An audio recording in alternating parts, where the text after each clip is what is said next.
the evangelical church now is they're just sitting on the edge of their seat waiting for the rapture and have Jesus rescue them, and I really believe that second coming was when we let the Spirit alive in our hearts. That was the second coming. That's the representation of Christ in this bodysuit, and it's up to us to follow the unction of the Spirit and to see how He wants to, we'll say, bloom in us, because we're the same, but we're all uniquely different in some way. We all have a unique gift to bring to the family. I mean, we're all here on this little ball together, and it's interesting how people treat each other, and it all comes from that forgetfulness, that divine nature forgotten, but man can be ruthless to man, and it can be over anything, it just doesn't matter. And we'll find something to divide ourselves on, and we'll wage war over those differences.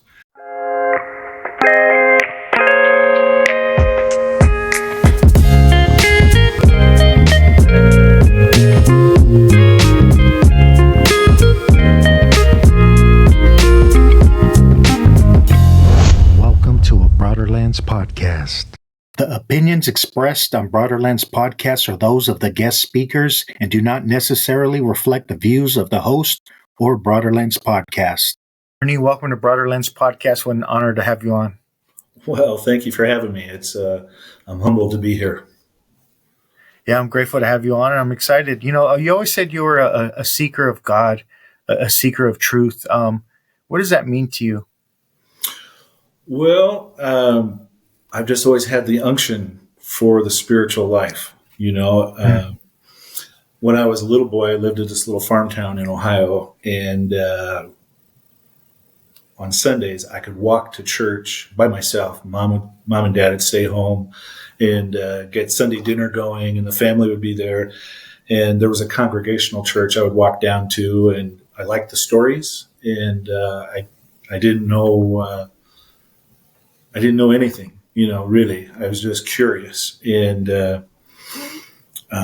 if you fast forward a little bit, when I turned 13, my parents died, and I moved in with my oldest brother in a little town called Vermilion, Ohio, right on Lake Erie. It's the deepest port on the U.S. side of Lake Erie, and so it's a tourist place. Lots of big boats, lots of nice restaurants. All the drugs would come through. This was early 70s.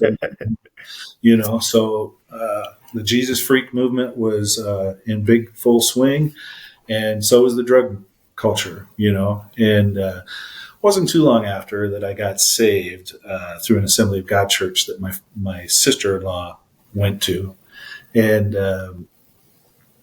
I grew up, I guess, spiritually a little bit in that church. I got the good foundation there, and I was of the kids. I was the leader of the kids because I've always been bigger. And anyway, so somewhere along there, while I was there, Proverbs 25:2 came to me, and the verse says, my paraphrase of the verse is,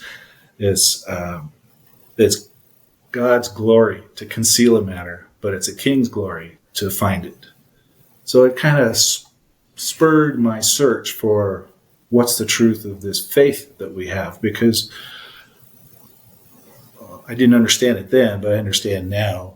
Where you're born, you're given a name, a race, a nationality, and a religion. And so we're a Christian nation, so to speak. And I just wanted to know what's the truth. I was always, what's the truth of this? What's the foundation of this? And and I felt sorry for people. In my ego, I felt sorry for people that didn't believe me, because in my way of thinking, Scripture says God's the same yesterday, today, and tomorrow. So what He did back then we should be doing today if that verse is true. So I wasn't seeing miraculous healings. I wasn't seeing demons being cast out. I wasn't seeing a lot of that stuff that we read about. And so is our faith true or is it not? And so that was the beginning, really, of the serious search for me. And I suppose it was 1976 or so. I joined the Navy. I was 76. I joined the Navy. And then I was saying, like, okay, God, I'm going to run from you for a little while because I'm not going to, somewhere along that lines, I felt like I was going to be a pastor. And I went to a couple of the local Christian colleges, and I just decided this just isn't for me. The idea of having a church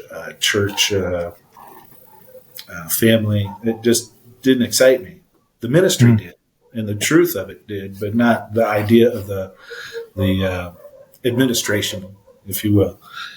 So, joined the Navy, got out of the Navy in 1980, and I met my wife a few months later, or I met this outrageous woman a few months later, and was going to go back to Ohio that October. I got out in June, and I haven't left Washington yet. Well, I left Washington now, so now I live in Mexico, but I never went back to Ohio. That's the point of that. And we got married, and during the first couple of years, we didn't go to church. We didn't do anything like that. And then we moved into this house out in the country, and the owners lived up on top of the hill. And every time, I was a truck driver at the time, so I was gone a lot. And Joanna had all the responsibilities of the kids when I was little. We have 2 daughters. And she would just get at her wit's end, and Judy, our landlord neighbor, would often call down, "Do you want me to take the kids for a little while?" And that was the invitation to go to Awanas, which is a Baptist youth program. And so that got us back in church. And I knew in my heart that these Baptists, they didn't believe in the full giftings like I believed, but that's okay. And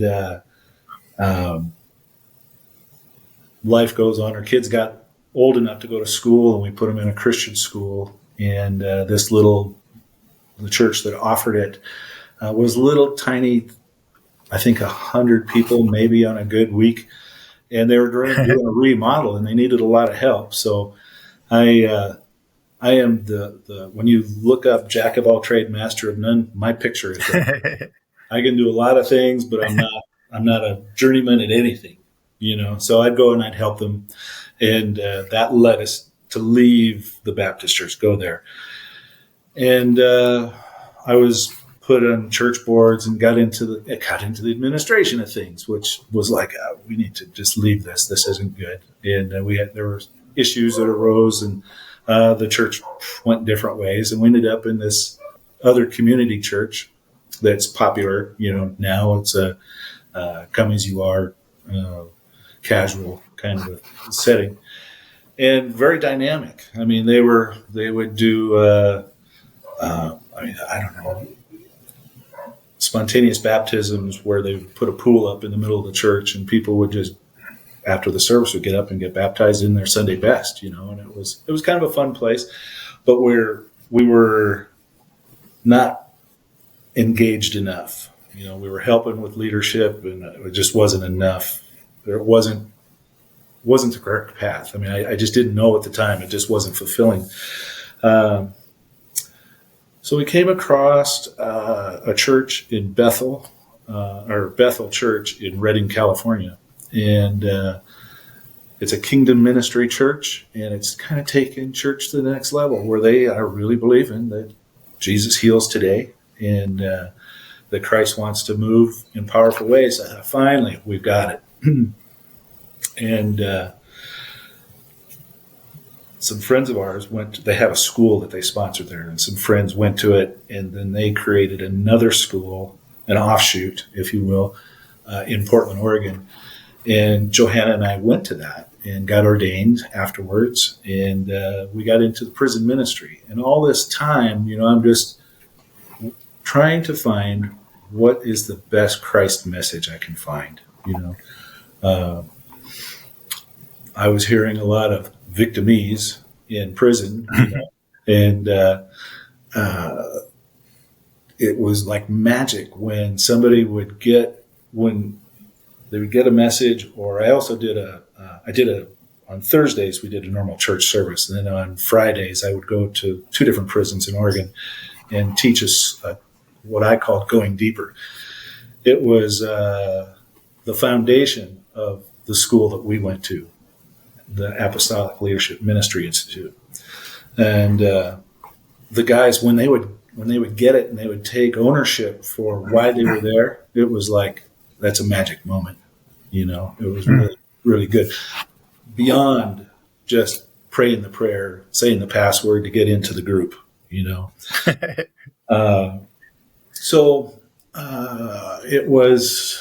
that was like 2008, 2011. All of a sudden, Krista, my daughter she had gone down to San Diego, and she met this guy, and she brought him back home, and Gerald Clark.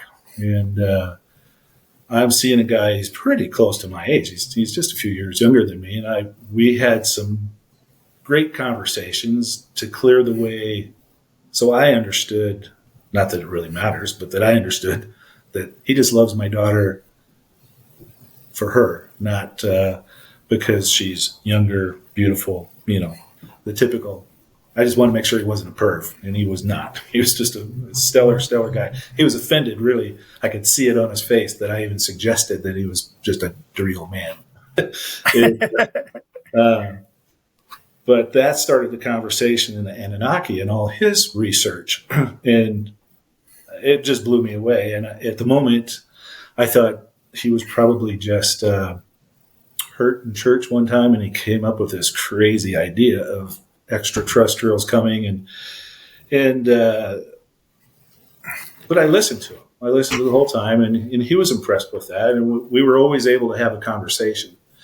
And he said, "Man," he says, "you're really doing good things." He says, "if you just had the whole truth." And I said, "What do you mean if I had the whole truth?" You're really getting me, because that's my thing. I want to know.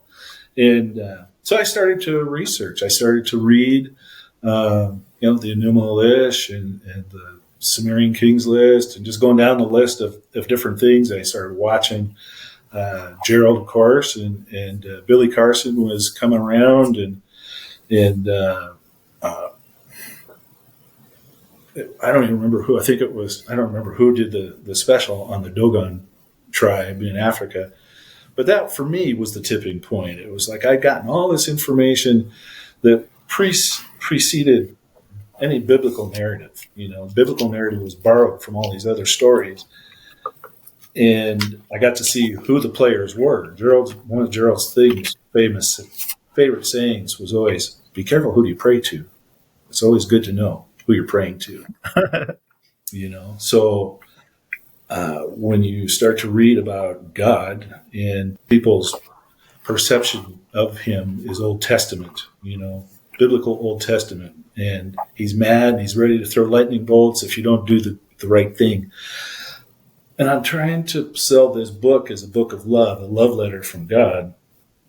And I'm reading through this, and I'm just trying to count the number of total families that were murdered in God's name, in this God's name.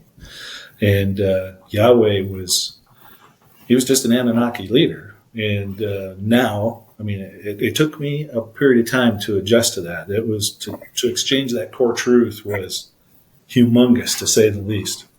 But when you know who this fellow is, and you can track the other leaders around the world, and you combine, there's a lot of truth in the Bible, absolutely. And when you read the Babylonian Tower of Babel story, when we were divided as people, up until then we all shared the same language, and we were all grooving into the same thing, and looking forward to our ascension. And that was really what we were trying to vie for. And the Anunnaki didn't want anything to do with it, so they recalibrated us, if you will, and we have different languages and different nationalities from that. And the divisiveness that we suffer from now, that was caused from that point in history. And but we have a promise that the golden age is now here on our doorstep, and we're now in the age of Aquarius, and we're just easing into that now. There's a lot of things that fed that, and by no means, at one point when I was going to college, I understood that I really know nothing at all. I know very little, and I have my opinions of things, and that's about it. So I keep looking and keep researching and finding things to point me in the right direction. You know what? I'd love to ask you, because I love Gerald Clark. I used to listen to him, but he was your son-in-law, and maybe you could share a little bit about who Gerald Clark was for those who never heard of Gerald Clark. Because you just, all of a sudden he comes into your life, your preaching ministry, and he's pointing to some other sources. And you were very, you had to be pretty well versed in the Bible. And how did you connect this new information that Gerald's providing for you with the Bible? Well, that changed you. Sure. Well, Gerald Clark is a fellow that grew up in Arkansas and California, and in fact, above your right shoulder, living the legend. If anybody wants to read his story, it's right there. It's amazing. He was a kind of fellow that if he wanted something, he set his mind on it, and he just followed it. He just stayed disciplined to go. He flew helicopters in the Army, and so was a chief warrant officer, and realized what he was doing, delivering death, and he had to give that up, retired that commission. And he did a lot of electrical engineering work. In fact, I was just watching this little segue here. I watched a special on Antarctica, and they've got this thing called Ice Cube that's a laser beam communications tool. But they think they can also massively induce thoughts into people with this thing. But Gerald he was in the frontier of that.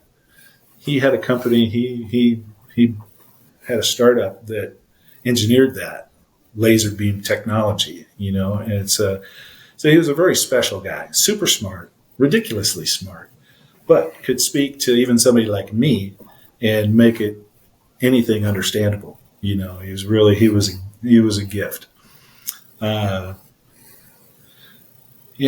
And so that's Gerald in a nutshell. But like anybody, he had a lot of hurt, he had a lot of pain, and it's just life. He went through a horrific divorce, and before he met Krista, and then a period of time after that, he did meet her, and he was very protective of her, and I loved that, but it was also challenging because he was honestly wary of us because he didn't want to lose another family. He was nervous of that. But it was a period of time where we would they had left to Mexico, and so we didn't see him for like 5 years, I think. I think it was 5 years. We finally went down to this town on the coast. I can't remember the name of it right now. And we met and just shared time together. It was really good. And it was really from that point on, I would spend all week trying to think of questions to ask him, to engage him, I'm serious. It was a purposed conversation just so that he would know that he's accepted and loved and just the way he is, and he was cool. And thankfully, we went down the March before he passed away and got to spend a week with him just at the kitchen table because he couldn't walk at the time. And Krista and Johanna would be out doing things, and Gerald and I just sat at the table and talked for a week. And it was really some of the most beautiful times. It was a real gift. And, we ended up with a big hug at the end. So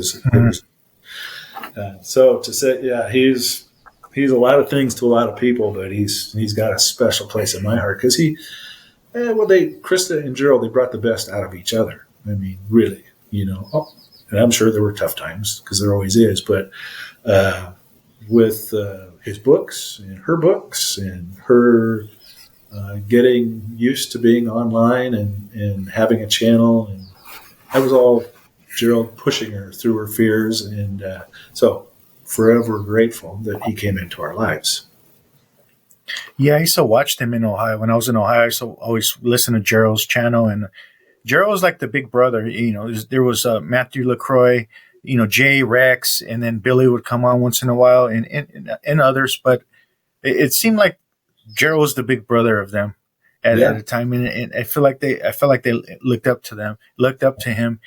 Gerald was like the main leader. That's how I seen it. And before Billy and them got famous, there was Gerald, and Gerald he helped open my mind as well. What is some of the stuff that being a minister, you're preaching in these prisons, and what are some of the things that changed you specifically that Gerald said with some of the information he's providing you? Well, I left the ministry. Was that hard? Yeah, it was very hard. It was probably a 2-year cycle from the time. Yeah, it was 2 years. From the time Gerald and I had that first conversation until the time I told the team, I was like, I can't do this anymore. It was 2 full years of research and study and a lot of prayer. And it was agony. It was not easy. And, but once I made the choice, honestly, I was so, my ego was hurt, and I was just so mad at the doctrine that the church tried to sell as truth, that, I just had to calm down a little bit at first, because when you get angry and you just start saying things that maybe don't really come from your heart, So it was a matter of making the decision and then calming down for a period of time before I shared anything with anybody, because I think we're all on a spiritual path, whether we want to be spiritual or not, whether we've accepted it or not. We're inside. Our true self is spirit. We're just having a bodily experience right now that's equally valid, but spirit goes on. This body is going to stay. It's going to turn back to dirt. So and even grasping that it was reincarnation of so many things that I believe now that I didn't believe then. It was, in my mind, Ernie's mind back then would look at Ernie today and say, "You're a heretic." You just are. And but now I know. One of my evangelical friends said, we must have a lot of faith, because we would share. Just tell him where I'm coming from, and he could ask any questions, and it's just how I am. I don't get too excited right away, usually, unless I'm overly passionate about something, and then I just have to shut up. But but we exchanged the back beliefs, and because I thought just like he thought, a period of time ago when we knew each other, and he said, "Man, you must have a lot of faith to be giving all this up." I said, "No, I have to have a lot of you. I think you have to have a lot of faith to continue to believe what they're selling you, because it's not true. I mean, there's so much untruth about the Christian life, and it's mostly the Christian nationalists now, that nationalistic movement that's trying to, abuse the LGBTQ community and, right down the list. I mean, they're not showing Christ's heart for anybody. People at the border, it's like, are you listening what's coming out of your mouth? Because it's not love-centered, So a lot of things shifted from Gerald's teachings, for sure. And actually, Billy was probably he helped push me over the edge. Even Gerald laid a lot of great groundwork and foundation. But when Billy's book, The Compendium of the Emerald Tablets, came out, that was kind of about the same time I just got pushed over the edge. This really is true, and I've been selling a half truth. I mean, there's a lot of truth, but it's a half truth. It's not the full truth. And when you know that we're both just representations of God right here, right now, and it just, you couldn't think that way. To say I am God in a Christian evangelical setting, that's no. You're here by the grace of God because you're worthless. You're broken. You're no good. Which is that's the lies that they're selling, because we're all uniquely amazing. When we the team that went into the prisons, one of our cornerstone beliefs was that every person has gold inside their heart. They just don't know it. And these guys just exercised the spirit of stupid, and they got to go in town and go to prison for a while. I've done time too. When I was little, I stupid things, and so I understand what it's like. And it was a gift to be able to go inside and share with those guys. And I'm still connected to a lot of them today that went through either my classes or the regular services. So it's just a gift. So how do you look at the Bible today? We're taught it's the Word of God. Right. It's the Word of God, and the Bible does have some beautiful, lot of wisdom in there as well. How do you look at it today? I mean, versus before? Well, it's a tool now. It was a tool created by a politician. We had a politician recently that just came out with a new Bible. He put his own little things there and a couple poems or whatever. I haven't seen it. I don't know. But the Bible is, I would think if we were to sit down and Jesus was in the room and he'd say, let's take the Old Testament out of that, he would probably say, let's separate that, because about 600 years before Christ, Hezekiah was king, and that was the movement. They did a big redaction on the Old Testament that was the Torah that they had, and the point of that was to get rid of the pluralistic nature of God and make it singular. Bring the masculine in as supreme ruler. And by doing that, making women and people of color second rate, second level. And I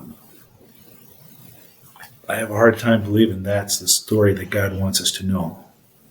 There's so many, up until the time I went through ministry school, the Apocrypha was something that was dirty book, man. Don't pick that stuff up. That's didn't make the cut. The bishops, they didn't allow it to get in the Bible, so it must not be true. Let's not read that. Well, I encourage everybody to pick up the Apocrypha and read it. The Egyptian Book of the Dead and Nag Hammadi. You could get to other side of what Christ is saying. Of what. Let's say that differently. Get the other side of what Jesus was saying. Jesus taught in parables the whole time, and we want to take some things literal. So it doesn't make sense to me. If you're a teacher of parables, if that's your style, you're going to be consistent in that. So that's you brought up heretics earlier, and in the Greek, and I find this fascinating. Elaine Pagos taught me this. In Greek, the heretics meant to have your own choice, and right. Orthodox meant to think straight, which usually is told by an authority, right? Right. So they were these Gnostics were pretty much killed unless they converted, because they were having their own experiences with the divine, and they didn't want that. The church wanted to be the third party and step right in the middle, and you have to go through them for the word of God. Just like the Council of Nicaea, they were trying to figure out in what sense is Jesus the Son of God. They were creating this story. And what I find fascinating, and I was telling, I don't know if I told Marianne this because we're talking about the Gnostics, that Elaine Pagels points out that, when they first found the Gospel of Thomas, scholars were like tripping out because Thomas means twin. And they were wondering if, did Jesus have a twin brother? So they were tripping out on that. But what it really meant was that, like Jesus says in one of the scriptures in the Gospel of the Saints in the Gospel of Thomas, because they were saints. So that they believe, like Elaine Pagels believes it's older. And I was talking to Malachi, believes the Gnostic Gospel of Thomas is older. It's definitely, Elaine says it's about the same age as the book of John. But he believes it's a little bit older because they needed saints to go off of. And these are all saints, 100 and something saints, I forget. But anyways, the Gospel of Thomas, Jesus says, if you drink from my mouth, you become just like me. Meaning if you follow his teachings, you'll have the realizations and high expansion of consciousness like Jesus. And so I think that's pretty amazing where Jesus is saying you're becoming just like him. And it kind of hints to you in the Bible, you too can do the things I do, even greater works than these. But I don't think they wanted that, which is interesting. Yeah.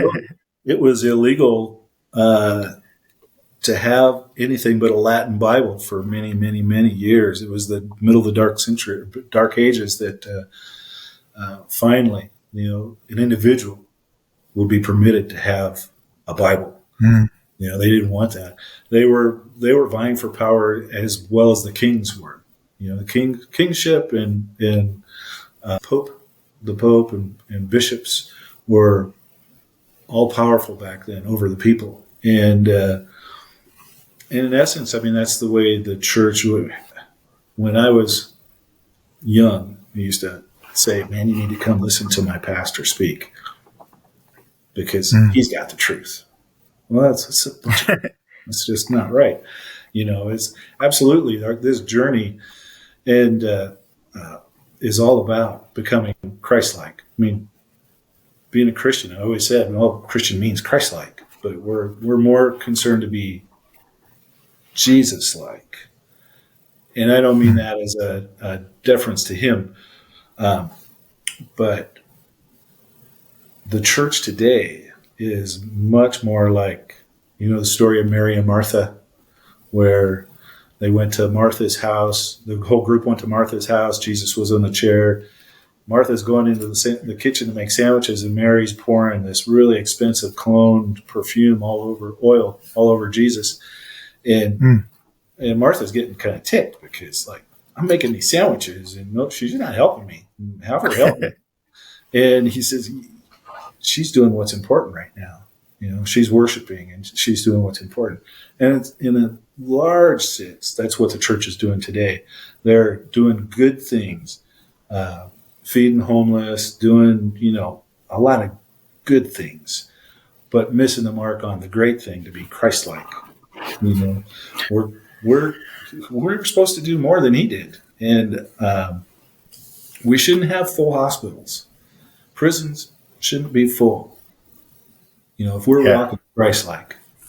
And there was the Welsh revival. Robert, what was his last name? I'm drawing a blank right now. But anyway, the Welsh revival, when it came along, this guy, he would just walk into a factory and people would start confessing because the power of God, the power of love was so great in him, that, and that's the way it's supposed to work. As an individual, we should be shining so bright that somebody that's caught up in whatever their sin is, they just want to leave it and follow the light. If we're representing Christ the way Christ was.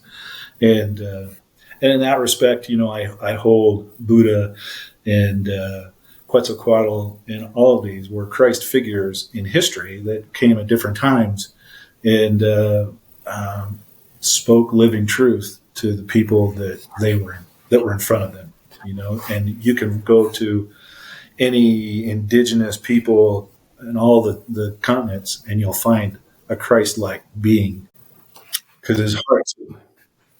So ultimately, I would say Jesus and the rest are Thoth reincarnated. That's how I feel. Yeah, that's what I like about New Thought or the metaphysical teachings of Jesus, because they all acknowledge, even like Charles Fillmore, he acknowledged that every religion, every spiritual tradition acknowledges there is some type of what he called Christ man, or perfect man or human being. They use the word man a lot in the early 1900s, but human being basically, and Right. And like you said, it's found in every culture, every religion. This perfect, and that's what I love about Thomas, because Thomas, it's not so much of who Jesus is, but who are we?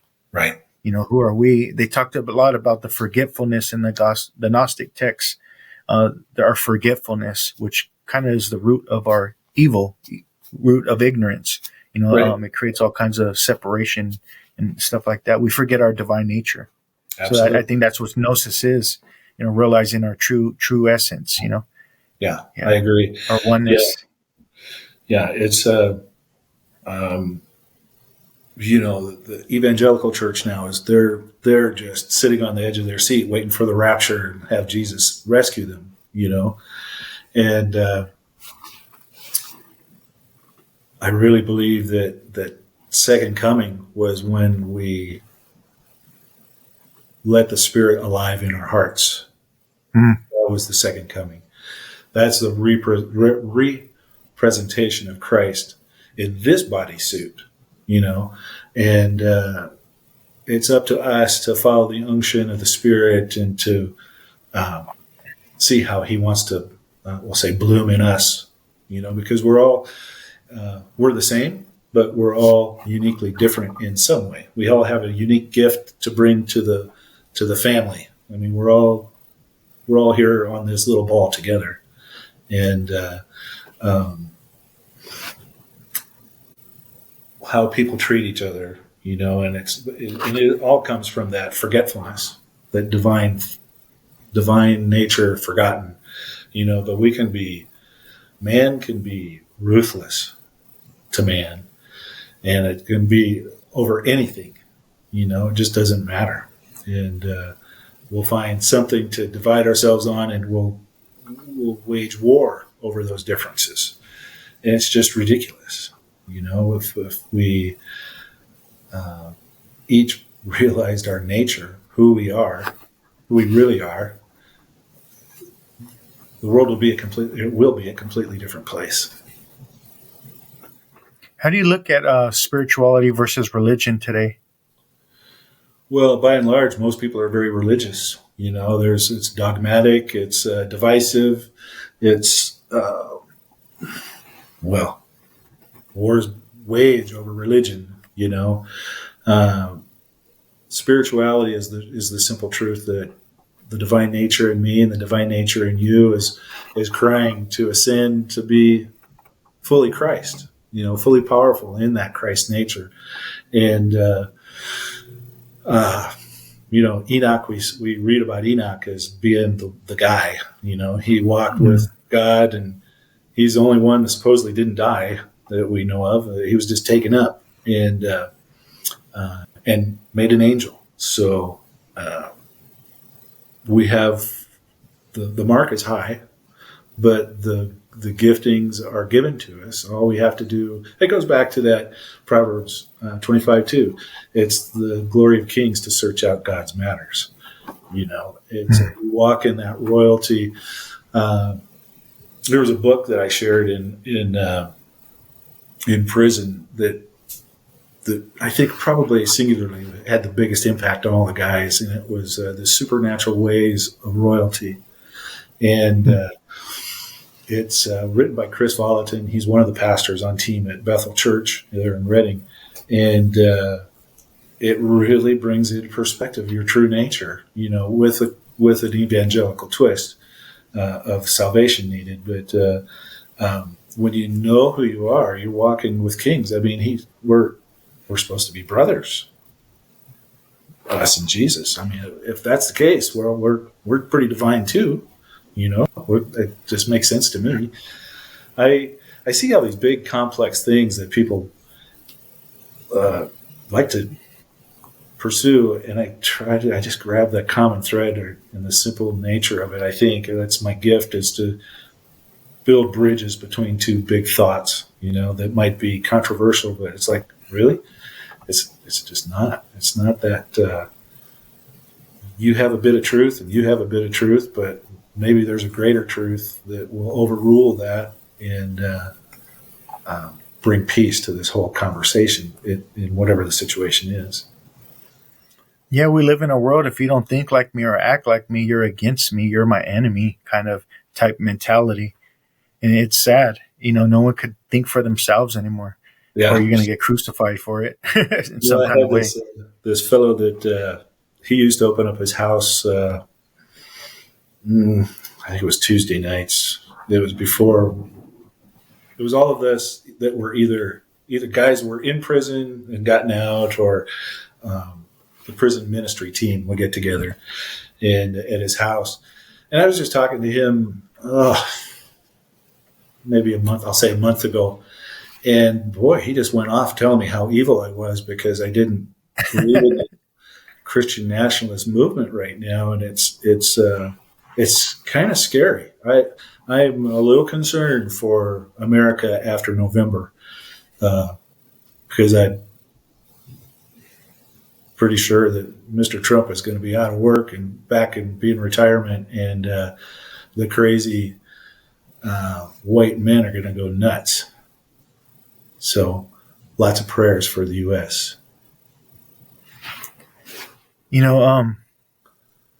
We hear a lot of stuff about Mexico, but you live there.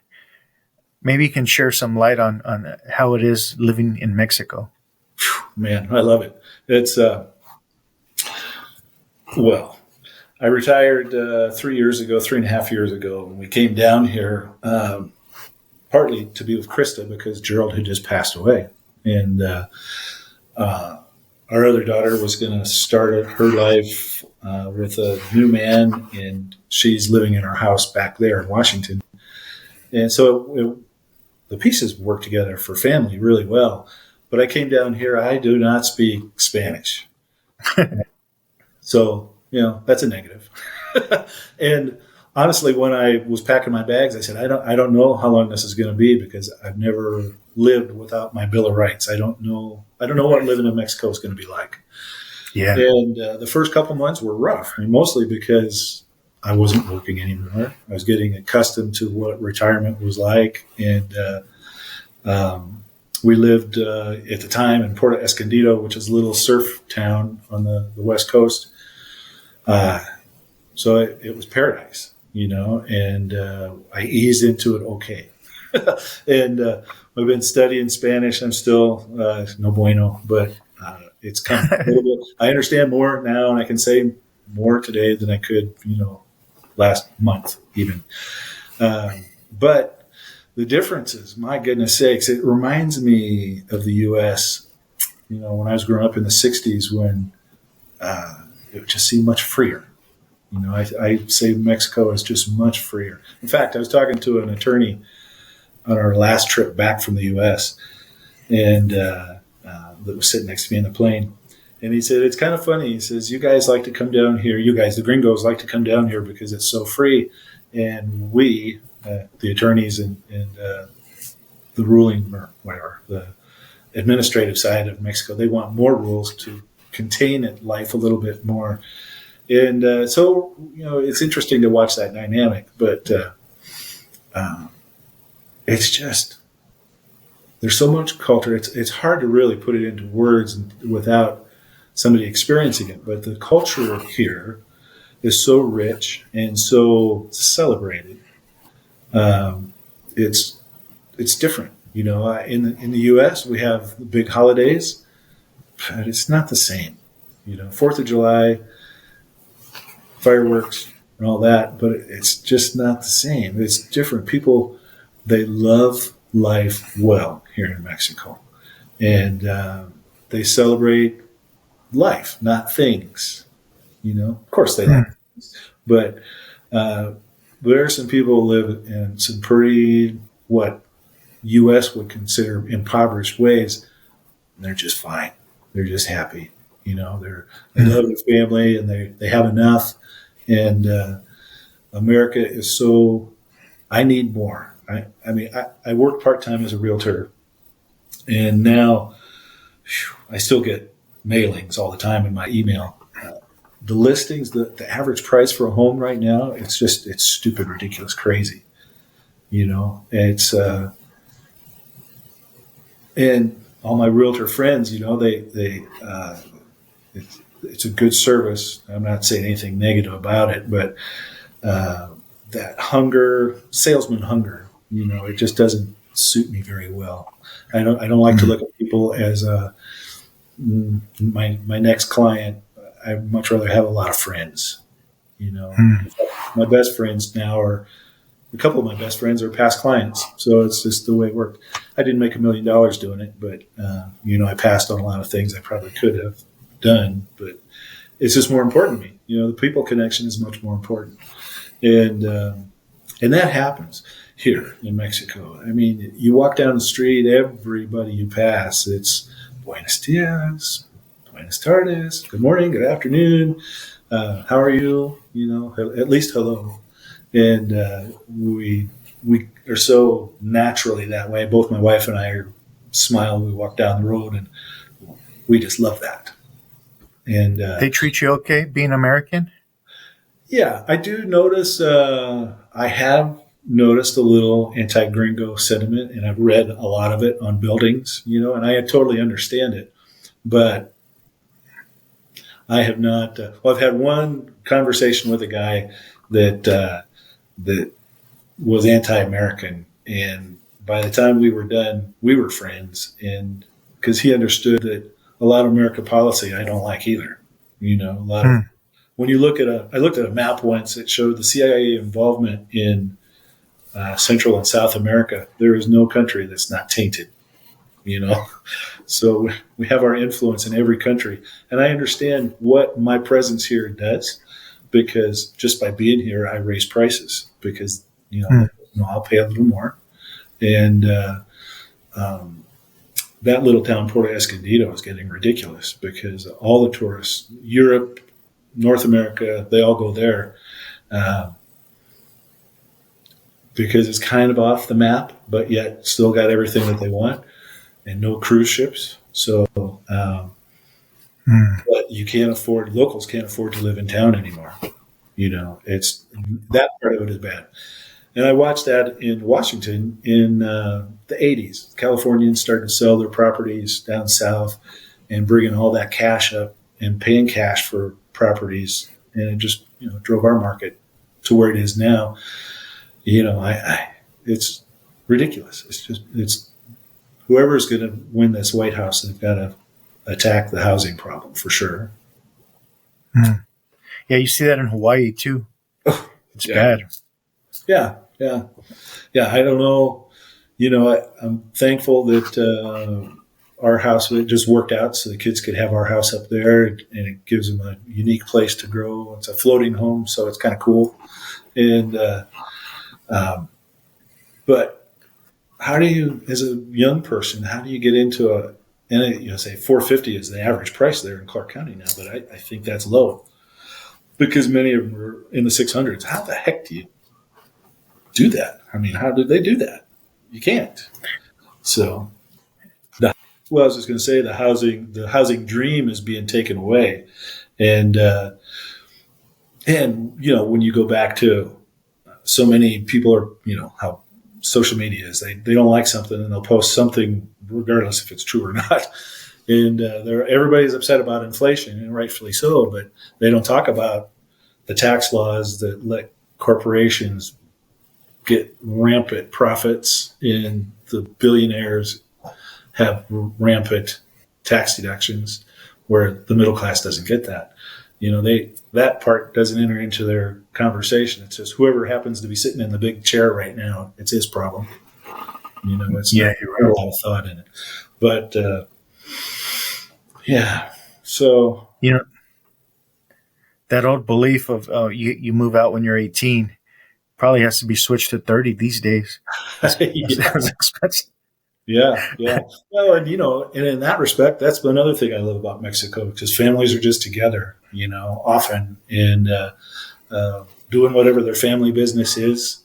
When we first got here, we were in the central district of this Port of Escondido, and right past the gate that went into our place, there was a vegetable market, fruit and vegetable market, and 3/4 of the time there were two little kids running it. They were probably 11, maybe, and that thing was open until 11. But it was their family store, so everybody pulled their weight, and stuff like that you can't do. I mean, kids can't even go to the farm and pick stuff like when I was little. Now, that was my first job, picking beans and picking strawberries and stuff like that. But the cohesiveness of the family is a beautiful thing here. Going back, Krista is your daughter, one of your daughters, and she's become a good friend, and I highly respect her, and I appreciate her. And thinking back, that had to be pretty interesting being a minister and going to meet Gerald. And when I first read Gerald's book, he brought up the Lord's Prayer, "Our Father who art in heaven," and he says maybe our Father that's in the prayer is Anu, Right. which was pretty interesting. Who art in heaven, the Anunnaki, those who came from heaven to earth, which is pretty interesting. It's pretty. That had to be. I'm just tripping out how that must. How you took that for the first time, learning this information, and then who your daughter's with. huge brain cramp. Well, I've just, as a dad, she's a woman. My kids they're women, and they're going to pick who they're going to pick, and I'm just here to support their life in any way I can, and as long as I can, and and honestly, there was a couple of years where Krista and Gerald they didn't want to be in the family spotlight dynamic, so they were cruising all over Mexico and just finding themselves and finding where they wanted to be, where they wanted to set down roots, and it might have been by accident that they pulled their big RV up into Hocotepec, this little farm town, and both decided we don't want to pull this thing out of here because the Mexican roads are not very good. Yeah. There's some good highways, but by and large, the road system is horrible. And is that trailer, I'm sure, is still there. So it's, but hearing all this for the first time, and I think Matt LaCroix had mentioned that same theory or that Anu has gotten, and I personally don't think that, and it's okay. It's Matt LaCroix is a genius and equal to Gerald. I mean, they're different, obviously, but equal to Gerald in that he's passionate about finding the truth, and but we disagree. I mean, he doesn't believe in Sitchin's work, and it's totally George Smith's, and it doesn't matter. It just doesn't matter. It's the difference is over the idea of enslavement of humanity. Matt doesn't think that was how we were brought about, and I look at the way the world operates today, and to me, slavery is still the biggest issue we have. It's just different now. Now it's sex slavery. It's kids and women and guys being stolen and put into sex slavery all over the world. And there's still just plain old labor slavery, happening now. But our injustice to humanity is the worst thing that we do as humans. And,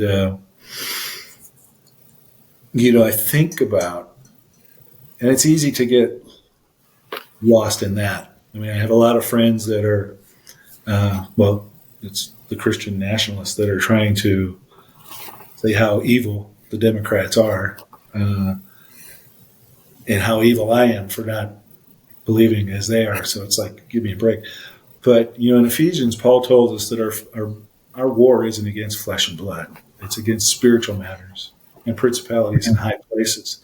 And so, if an individual believes differently than I do, and they want to get all in a huff, it's like, we don't need to have this conversation right now, because it's really not you; it's whoever you're listening to, or your spiritual helper. And people often don't even think. For many years, I've always believed angels wanted to help us, but to have the idea that if you don't ask them, they can't help you because of this whole free will thing.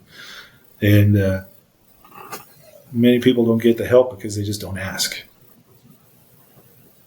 Or they get the wrong help because they don't ask, And so we get lost in these dark trains, and you see it taking over every walk of life. It's just our spirituality. It can only be that way because we're spirit first and body second. And once this body's done, spirit's going to go on and do this thing again. But it's just funny how people can get lost in the darkness. I think it makes a lot of sense for myself as well. When the Ijiji, they broke up. I mean, they revolted, and they told Enlil, and then they created or genetically modified us to be the slaves. That makes a lot of sense. If you look at the world today, we're definitely slaves of this system. We're bright enough to come up with our own plans. As Ecclesiastes says, there's nothing new under the sun. And what is has been. These types of things. So if slavery is such a big deal now, it has to always have been. And so to me, in my simple way of thinking, that's just how I kind of resolve that. I don't blame the Ajiji for wanting not to work so hard. They did it for a long time, and they wanted relief. And so it was provided. And then when man was given, and all of a sudden half the group said, hey, wait a minute, they could become greater than we are. That's not good. We got to dumb them down a little bit. So we got dumbed down a little bit. And then going back to that ice cube thing that I saw in that Antarctic little video, if they can control thoughts in a geographic area with this beam, I mean, that's exactly what the Anunnaki did. So we're just replicating what is. How did they change? How did we lose language? How did we lose the common language? What was the common language? And how did they do that? I mean, those are kind of questions that I don't need an answer to, but it's curious. It's interesting.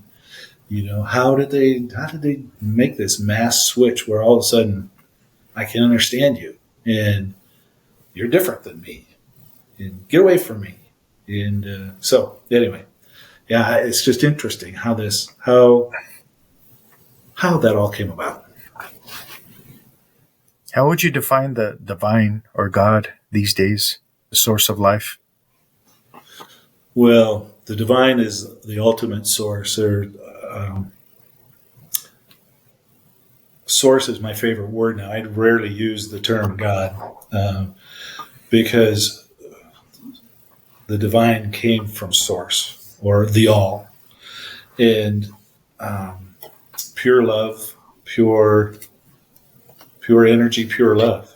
I mean, that's the short description. And there's no room for anything else. It's when we bring conditions along, we get away from the divine. It's really simple. If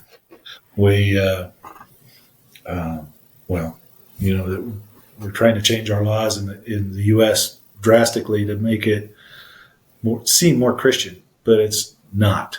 It's the two things we were given was love and free will. And we're supposed to honor those. And me telling you how to live, that doesn't work for me. I got mad when they passed the seatbelt law in the U.S. It's like, seriously, you're telling me I have to wear a seatbelt? It's a great idea. Everybody should wear it. I get it. But you're telling me I have to? I don't like that. I don't like that. And then when COVID happened, you can imagine how I reacted to that. That didn't go over very well either. So I was really glad to get out of the U.S. and come down here where, it's if you want to put 4 or 5 people on a moto and you want to go in town, go for it. Want to carry a surfboard too? Go for it. You can do it. If it's your choice. I wouldn't do it, but you can do it. I just appreciate that. It's as if Mexico understands that we really are adults and we can make decisions and live our life on our own and have minimal interference from governmental bodies. So I appreciate it. I love it here. Yeah. Well, thanks for coming on. I really appreciate you coming on. Is there anything else that pops up that you would love to share on? Well, no, I think, just follow that. People, I can't tell you how many times I've heard that, man, I pray, but how do you hear from God? I don't know how you hear from, I don't know. I don't hear. I can't do that. Well, yeah, you can. If you take a moment and, you remember that moment where you saw that sunset or that sunrise that was just beautiful, or a waterfall that just moved you right to your heart, right to your core. That's your divine nature saying, look at what we made together. This creation, we did this all together. You helped me co-create this. You continually help me co-create this. And realize that that's the divine talking to you, and you just get used to that, and you sharpen your ear to that unction in your heart, and you'll find that you've been hearing very well all along, and that it's okay to push away things that are offensive to your divine nature. So that's it. Why do you think it's so hard for us to let go of certain beliefs or even question our beliefs as a human being? Well, we've been told this is the truth. This is the truth. Who are you to argue with God? I mean, it even says that, God's ways are above your ways. Who are you to say this isn't God's word? Well, it's just, as we talked about, it was a political movement to coerce this movement that was exploding. The first 300 years of the way transformed the world, and the bishops had to change that so that they could regain control. So, yeah, you're right. And I think that's why it's important to look at see where these stories really came from. Yeah. And realize, okay, is this really God's word? But let's also look at the principles in every religion, every culture, right. Which brings us back to love. And that'll get rid of all these belief systems that create, this ego division, us against them, we're right, you're wrong mentality. And just look at the universal truth that's in every single one, which comes down to love, compassion, connection, unity, The golden and help rule reduce fear. The golden rule is written in every good book, every religious text. It's very simple. Love others the way you want to be loved, and we wouldn't have all this stuff, But people want to be in control. People want power. Power is the one thing that corrupts all things, And there's a lot of people that are hungry for that, and not just presidential. I mean, all the way throughout life. I mean, I want to have more power than in this group than anybody else, and because then I'm the leader, I'm the big guy, and it's egoic, And but at any rate, I read the end of the book, and I know love wins, and I really believe that, And it's just up to us as individuals to learn to love a little bit better. Yeah, thank you. Thank you for coming on. I really appreciate it. Marianne Williamson said, a lack of love is the level of the problem, and a lack of love is the level of the solution. So I hope we remember, like in Christianity, we talked about, there's a saying that we're all God's children. I hope we remember that. If we're all God's children, that means we're all related. There's no need to dehumanize people, judge them for their skin color or belief systems or whatever. If we can look beyond that and expand our mind and our heart, we can see that we're all related. We're all God's children, or the source of life. Yeah. So Amen. thanks for coming. Absolutely. Whoops. Yeah. Yeah, absolutely. Absolutely. Well, I can tell you, as the only white guy in Tlalixtac, where I live, it's pretty awesome to see love and honor at work. You know, people. It's just an amazing place. It really is. It was funny because before I left, a friend of mine that is Mexican said, "You know, we don't like hanging out with you guys, so it's going to be different for you down there." I have not found that to be true. You know, I've not. Some of the most beautiful friends we have now are very brown, and it's a beautiful thing. So it's all good. I'm going to end it with a Gerald, some words of Gerald. And he said, a fascinating opportunity exists for human beings operating out of love and not fear.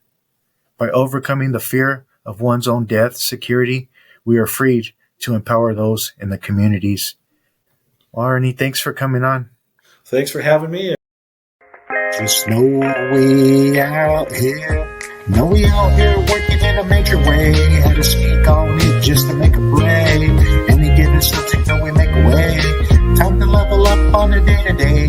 Know we out here working for the greater good. Expand your mind, broaden your lens the way you should. From the stars to the galaxy to speak on spirituality. Higher understanding for the neighborhood.